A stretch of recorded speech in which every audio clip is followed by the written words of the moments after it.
Bonjour à tous, j'espère que vous allez bien. Aujourd'hui, je suis à Rebreuve-sur-Canche. Dans ce village, ce samedi 6 janvier, c'était la cérémonie de vœux d'Emmanuel Bléry, le député de la première circonscription du Pas-de-Calais. Quel bilan vous tirez de cette année dans votre activité de député ? Écoutez, c'est un bilan plutôt positif, de par mes présences à l'Assemblée nationale et de par mes présences effectivement sur la circonscription. J'ai quand même 294 communes à représenter, donc ça demande effectivement beaucoup d'investissement, mais moi ça ne me déplaît pas, j'ai été élu pour ça. Je me suis présenté avec un programme lié à la ruralité et effectivement à cette géographie assez étendue. Donc j'ai le sentiment d'un bilan positif. Les élus locaux et les habitants étaient invités à se rendre à la salle La Méridienne à 18h30. Le député s'est mis à l'entrée pour souhaiter une bonne année à chaque personne. Une fois tout le monde en place, une vidéo a été projetée.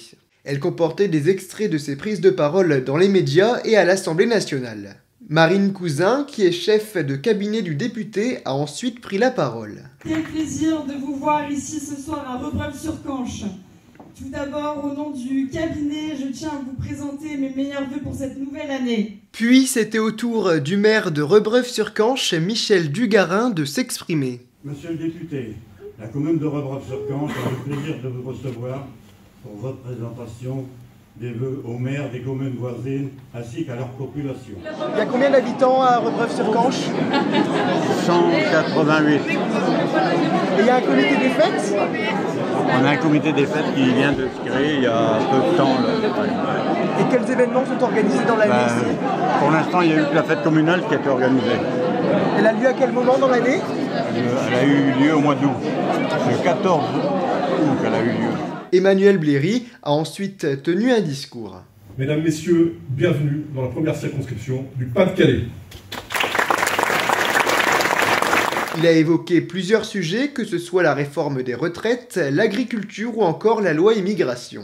Quels sont vos objectifs pour l'année 2024 et vos priorités ? Je dirais continuer le travail qui est fait de part et d'autre, effectivement ici en circonscription et puis à Paris, notamment en commission, bosser les dossiers de la commission.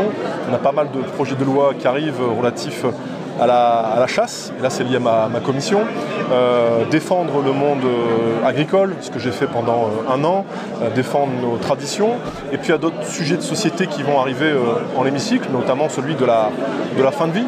Donc on ira effectivement défendre notre point de vue avec mon groupe parlementaire qui vote, encore une fois je le répète, qui vote de manière non clivante, qui vote sans idéologie et qui vote dans le bon sens. Puis, le député a offert un bouquet de fleurs à ses 3 collaboratrices.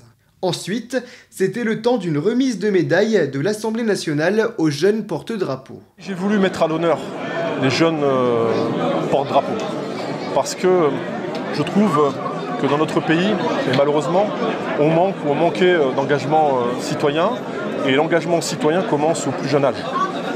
Nous manquons d'engagement citoyen chez les jeunes sapeurs-pompiers, nous manquons d'engagement citoyen dans les services de sécurité, dans les services régaliens, je dirais aussi, et de mettre à l'honneur ces jeunes porte-drapeaux.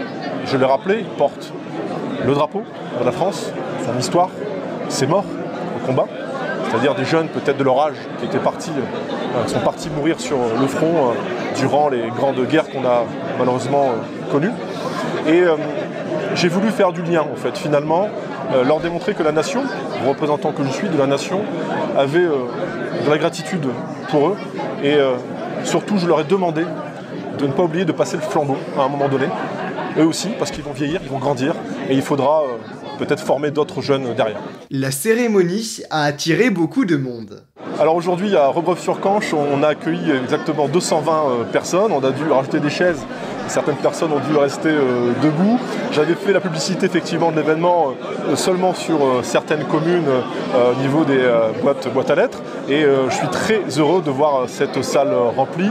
Je crois que les gens en sont aussi plutôt satisfaits puisqu'ils m'en donnent déjà de retour depuis quelques minutes. L'événement s'est terminé par le verre de l'amitié. Je vous remercie beaucoup d'avoir regardé ce reportage. Au revoir.